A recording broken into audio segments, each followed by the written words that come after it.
Тез бат байып кетсе болобу? Албетте болот. Тез бат байып кетсе болот азыркы заманда. Болгону негизги эки шартты аткарышыңыз керек болот. Ушул эки шарт негизги. Биринчиси бул тобокелге баруу. Тобокелге баруу бул сизди дайым тез бат байыганы жардам берет.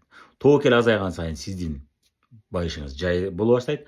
Тобокел көбөйгөн сайын байышыңыз тез боло баштайт. Бирок тобокел көбөйгөн сайын сиз банкротко учурашыңыз мүмкүн, карызга батып кетишиңиз мүмкүн, түрмөгө отуруп калышыңыз мүмкүн жана башка. Кече жакында бирөө менен соттошуп, ал түрмөгө отуруп калышы мүмкүн эгерде карызын төлөбөсө. Ушул сыяктуу абалга келип калышыңыз мүмкүн. Эгерде сиз ойлонбостон тобокелге бара берсеңиз. Экинчи шарт бул суроого жооп берип кетет. Канткенде биздин тобокел бизди батакка батырып койбостон тескерисинче ийгилик алып келет. Сиз тажрыйба топтогонуңузда, сиз тажрыйбалуу болуп, ошол ишиңизди жакшы билгенде, сиз тобокелге барган тобокелиңиз бул ойлонуп тең салмактуу болгон тобокел болот. Ал тобокелде сиз көпчүлүк учурда уткурбай турган болосуз. Эгерде сиз тажрыйбаңыз күчтүү болсо, ошондо сиз кайсы тобокелге барыш керек, кайсы тобокел сиздин колуңузда, кайсы тобокел сиздин колуңузда эмес. Ошону даана билип каласыз.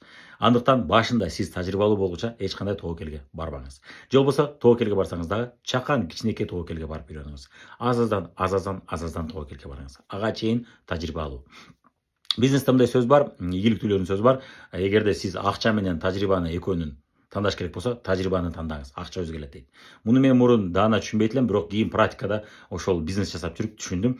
Көрсө тажрыйбалуу болгонуңда сен көпчүлүк иштерди оңой жана жеңил жасап каласың. Сенде мастерлик пайда болот. Сен күчтүү мастер болгондо сен ошол ишти оңой жеңил жасай баштайсың дагы. Башкалар сени көрүп буга везет экен деп ойлойт. Жок. Сиз болгону ошол ишти өтө сонун, өтө жеңил жасап калган болосуз. Ага чейин сиз тажрыйба аласыз.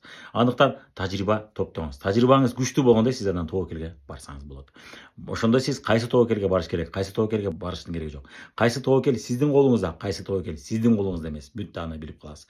Кайсы тобокелге сиздин ресурстарыңыз даяр, кайсы тобокелге сиздин азыр ресурстарыңыз даяр эмес, аны топтоого убакыт керек болот. Ошонун баарын билип каласыз. Ошондо сиз тез бат байыйсыз. Бирок бул тез бат болбой калат деп айтышыңыз мүмкүн. Албетте, тез бат болбой калат. Тажрыйба алышыңыз керек болот. Болбосо барып лотерея ойноңуз, лотереяда бүт нерсени уткуруп жоготосуз, Ал сиздин колуңузда эмес. Сиздин колуңуздагы тобокелди башкарып үйрөнсөңүз, сиз келечекте ийгиликке жетесиз. Ушул сыяктуу видеолор жакшы болсо, лайк басабыз, комменттерге пикир жазабыз.